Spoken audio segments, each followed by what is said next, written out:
professor Miguel Najib vai explicar para você.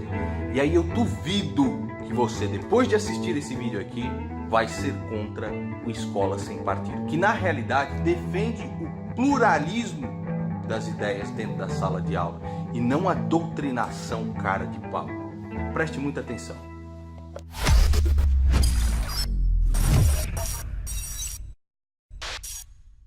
Agora eu vou falar um pouco do programa Escola Sem Partido. O que é o programa Escola Sem Partido? Em essência, uma coisa que Vossas Excelências provavelmente não ouvirão de nenhum dos adversários da nossa proposta. Porque eles evitam, eles fogem da nossa proposta, da letra do texto da lei, como o diabo foge da cruz. Porque eles simplesmente não têm resposta para a proposta do Escola Sem Partido. O que é o programa Escola Sem Partido? Simples.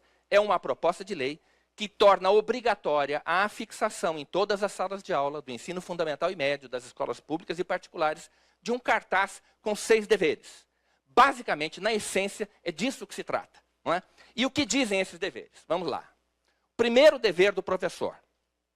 O professor não se aproveitará da audiência cativa dos alunos, da presença obrigatória dos alunos em sala de aula, para promover os seus próprios interesses, opiniões, concepções ou preferências ideológicas, religiosas, morais, políticas e partidárias. Não dizemos aqui quais são as preferências morais, religiosas, as políticas ou partidárias. Quaisquer que sejam. O professor não pode se aproveitar da presença obrigatória do aluno em sala de aula, daquela criança e daquele jovem que é obrigado a escutar o discurso do professor para tentar incutir nas suas mentes as suas próprias preferências. Sejam elas quais forem. Segundo dever do professor. O professor não favorecerá, não prejudicará e não constrangerá os alunos em razão de suas convicções políticas, ideológicas, morais ou religiosas ou da falta delas. O aluno tem o direito de ser avaliado pelos seus professores e ser tratado pelos seus professores em função exclusivamente de critérios acadêmicos.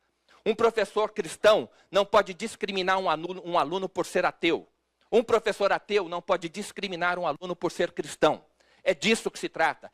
Este dever já existe, nenhum professor pode fazer isso. O projeto Escola Sem Partido apenas propõe que o dever seja explicitado, para que ambas as partes da relação de ensino-aprendizagem, professor e estudante, conheçam, saibam disso e possam eventualmente se defender se houver abusos.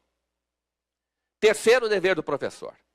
O professor não fará propaganda político-partidária em sala de aula, nem incitará seus alunos a participar de manifestações, atos públicos e passeatas, como a gente viu aquele professor de Belo Horizonte fazer. Não é? Que o professor não pode fazer propaganda político-partidária em sala de aula, eu acho que ninguém discute, ninguém questiona. Mas a coisa mais comum, e todos que passaram por uma universidade sabem disso, e pelo sistema de ensino sabem disso, a coisa mais comum em época de eleição é professores virem vestidos com a camiseta do partido, com um broche do partido, com o boné do partido. Isto é propaganda político-partidária. Isso constrange os alunos, que, repito, são obrigados a ter presença nas aulas daquele professor. E tem medo das notas e quer agradar o professor e, portanto, está à mercê daquele militante que, eventualmente, se aproveita dessa circunstância para fazer a cabeça do aluno. Quarto dever. Esse é dos mais importantes. Quarto dever. Ao tratar de questões políticas, portanto, o projeto reconhece expressamente que o professor é obrigado, muitas vezes, a tratar de uma questão política. Ao tratar de questões políticas, socioculturais e econômicas, o professor apresentará aos alunos, de forma justa, isto é, com a mesma profundidade e seriedade, as principais versões, teorias, opiniões e perspectivas concorrentes a respeito da matéria. O nome disso é pluralismo. Respeito à liberdade de aprender do estudante. Não é? Então não venham, por favor, mentir e dizer que o Escola Sem Partido quer proibir o debate. Não existe isso. Pelo contrário, ele quer um debate qualificado pela honestidade intelectual.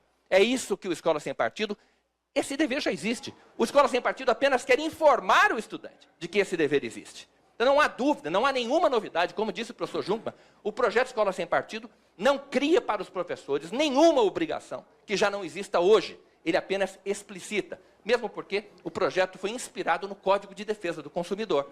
O consumidor, no caso, um consumidor dos serviços educacionais prestados pelas escolas, pelo Estado ou pela escola particular, Ele tem direito de conhecer os seus direitos. Isso é cidadania. É o direito de conhecer os próprios direitos. É disso que se trata. Apenas, se esses direitos existem, se esses deveres existem, o estudante tem direito de saber. Não é? Quinto dever. O professor respeitará o direito dos pais a que seus filhos recebam a educação religiosa e moral que esteja de acordo com as suas próprias convicções.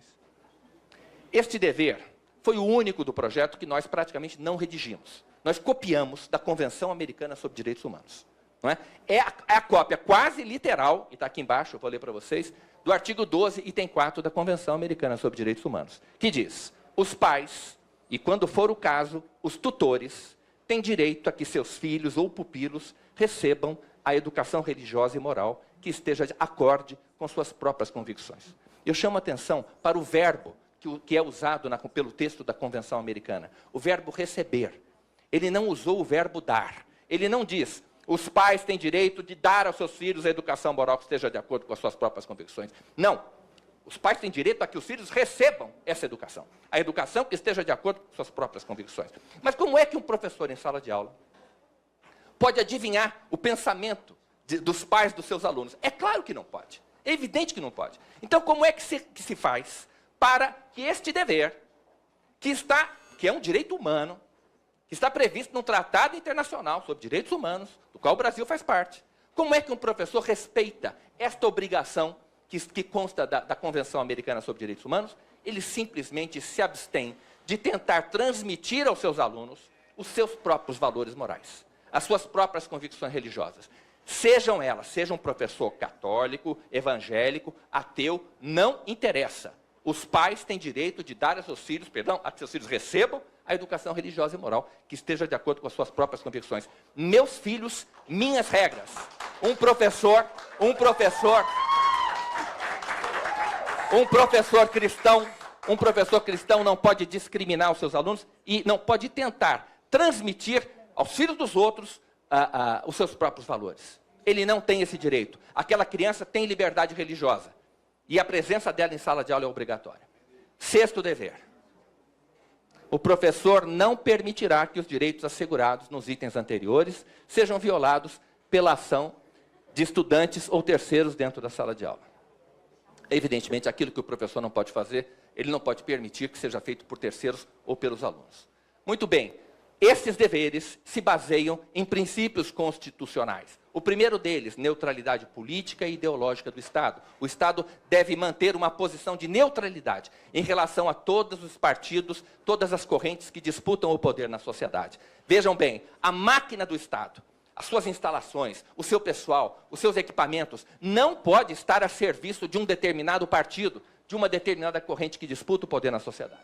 Ou nós teremos os deveres do professor, que estão aqui, ou então teremos os direitos do professor. Os direitos do professor. E quais são os direitos do professor?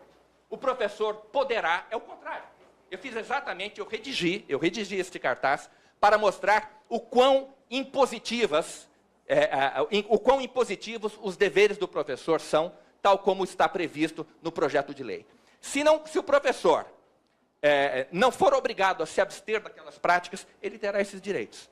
O professor poderá se aproveitar da audiência cativa dos alunos para promover os seus próprios interesses, opiniões, concepções ou preferências ideológicas, religiosas, morais, políticas e partidárias. Segundo o direito do professor, o professor poderá favorecer, prejudicar ou constranger os alunos em razão de suas convicções políticas, ideológicas, morais ou religiosas ou da falta delas. Terceiro direito do professor. O professor poderá fazer propaganda político-partidária. Nosso cartaz diz que não pode, né? Mas se isso aqui não está certo, então se isso aqui é inconstitucional, então o professor terá o direito de fazer propaganda político-partidária em sala de aula, bem como incitar seus alunos a participar de manifestações, atos públicos e passeatas. Aquele professor estaria agindo no estrito exercício do seu direito, né? O direito de incitar os alunos a fazer aquilo que ele bem entende. Ao tratar de questões políticas, socioculturais e econômicas, o professor poderá omitir ou distorcer as teorias, opiniões e pontos de vista discordantes dos seus. Quinto, o professor poderá transmitir aos filhos dos outros as suas próprias convicções religiosas e morais. Isso é a escola com partido. Esta é a escola que muitos professores defendem. Não é? E a escola que nós estamos querendo, uma escola que não existe no direito, mas que existe no mundo dos fatos. A Constituição não permite que ela exista, mas no mundo dos fatos ela está existindo. Professor. E, sexto, o professor poderá permitir que os direitos assegurados nos itens anteriores sejam exercidos por estudantes ou terceiros dentro da sala de aula. Eu sei que meu tempo... O tempo esgotou, vou dar um minuto para Vossa Senhoria. Não, na verdade, eu abro mão desse minuto, porque eu iria ingressar agora na explicação, ou melhor, na resposta aos questionamentos que vêm sendo feitos, apresentados à Escola Sem Partido. Não é? Na verdade, o que eu quero dizer é o seguinte: se o projeto é inconstitucional, como se tem dito por aí, então nós teremos isso aqui. Não tem dúvida, não há saída. Ou o professor pode ou não pode. Não há meio termo entre poder e não poder. Então, para dizer que o nosso projeto é inconstitucional, o Supremo Tribunal Federal terá de reconhecer aos professores, com base na Constituição Federal, esses direitos. É disso que se trata. Muito obrigado, senhor presidente.